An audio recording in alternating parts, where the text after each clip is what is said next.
punch differential in round 2 after a 62 punch differential in round 1. They're just fighting in a different economic or quantitative mode. Well,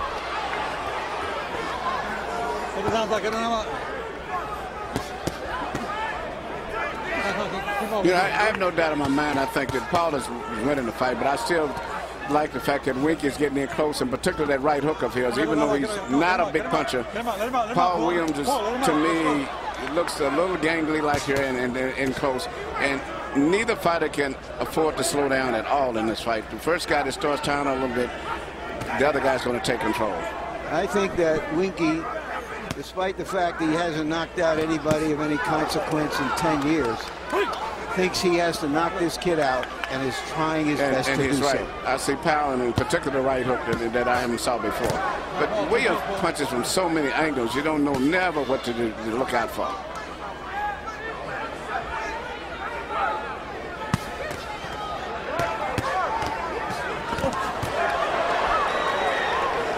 Punch that may ultimately do damage for Williams if he's able to hurt Wright in this fight would be the uppercut. It's hard to see the uppercut coming when you throw so many other punches being thrown. And he shoots that right at him, but Williams shoots his right uppercut amid all of the punches coming over top. And then you never know when you don't see it. Wright scoring at the end of a left hand. Now he lands a more solid left cross inside. Crowd liked the left cross from Wright. You know, Winky told us that Williams pulls back, and every time you see him pulling back after a combination, Winky is trying to hit him with something big from a distance.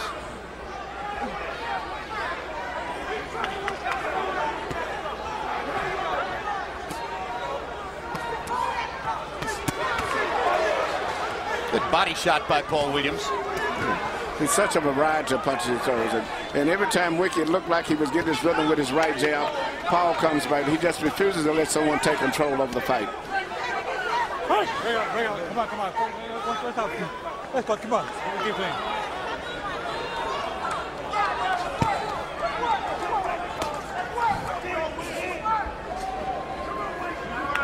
Paul Williams has a grin on his face. He likes what's happening out there. Well, I think he's managed to create more space between himself and Wright since round 1. And Winky needs to be closer.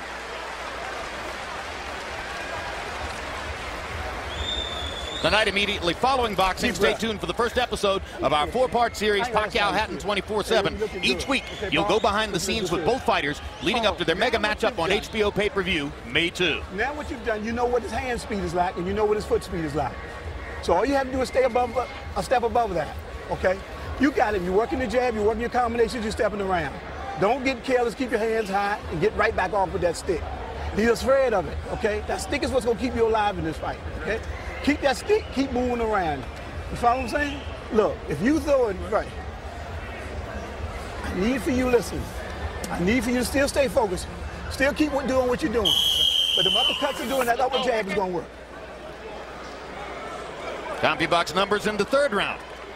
Winky Wright, 13 out of 48. Paul Williams, 14 out of 92. So if judges are adept enough to see that Wright is landing at a much higher percentage and that many of Williams' punches are missing, then maybe the formula won't work for Williams. But you know, Williams has been landing enough clean punches lately, too. They've landed most of the clean punches he's landed by him, too, now. Let's see what Harold likes. How do you got it? Jim, I like the busy guy.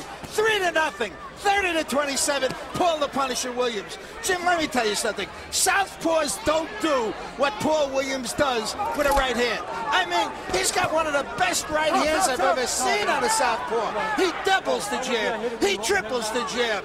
He doubles the right hook. He triples the right hook. Southpaws don't do that. Southpaws have the power in the left hand. Not only that, watch the head movement. You give a guy credit for defense. Look at how many punches Winky Wright throws. Paul's moving his head. He slips a shot. Right there. Look at the head movement. 3-0, Paul Williams. I've scored the first round even. I have it 2 rounds for Williams. See, here's where what Winky does. He does this, Then he tries to go, but Williams ties him up before he has a chance to retaliate.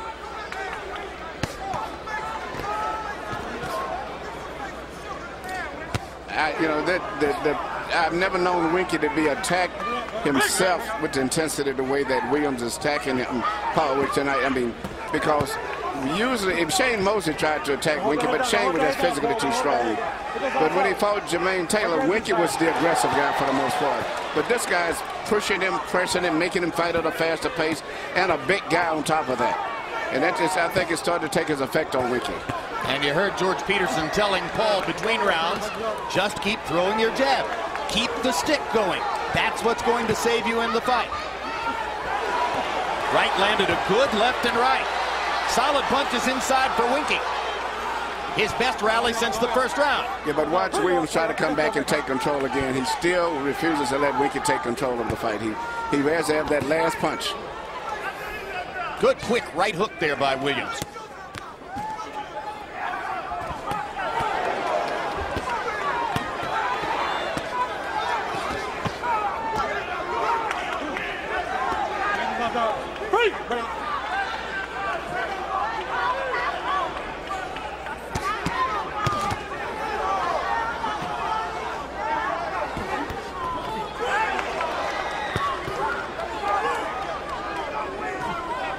This is a very hard pace for Winky. Can he keep it up for 12 rounds if necessary?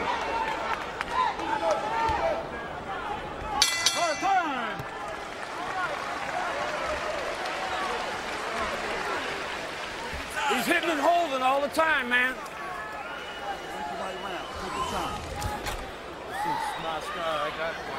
Good round. He's wearing out. Like, when he backs up, take it to his ass. Take it to his ass and don't let up. Breathe. More 1-2s, more 1-2s. Strong jabs, strong jabs. Breathe, breathe, breathe. Come on, champ. You got this guy. Come on. Move your head on the inside. Move your head more on the inside. You're not moving your head. Paul Williams' children have been asking him when they could come to see Dad fight, and today's the day. And young Paul Jr. sees his picture on the monitor and loves it. Daughter Jacoria, now she's found herself also. She's sitting on the lap of Paul's mom, Nancy Williams, who came to the fighter meeting with him yesterday. His girlfriend Shinda was there as well. CompuBox numbers on jabs through 4. Winky Wright 17 out of 83. Paul Williams 24 out of 165. Williams with a 23-9 connect advantage in the 4th round, and Winky Wright kind of took the 4th round off, throwing only 28 punches. That's probably why you were saying, Larry, it's a tough pace for him. Don't do that. Let's go. Cortez perhaps responding to the entreaty from Wright's trainer, Dan Birmingham, between rounds. You heard Birmingham say to Cortez, he's holding and hitting all the time. What he's really doing is hitting and holding. Well, both I saw Winky did that too a lot. He's sometimes holding where the referee couldn't see on the other side. So they've both been doing a little bit of that. One thing I've noticed, Emmanuel, is that many fighters, if they're fighting a fighter with a reputation for holding, they themselves will hold, figuring they're going to get away with it a little more often.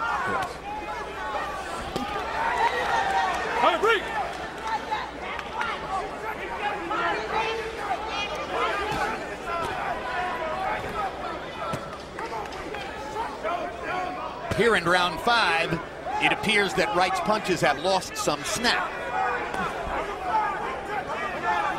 Wright, we should point out, is a natural right-hander who fights southpaw. That's why his right-hand jab has been his best punch, and he showed us a bit of a right hook tonight.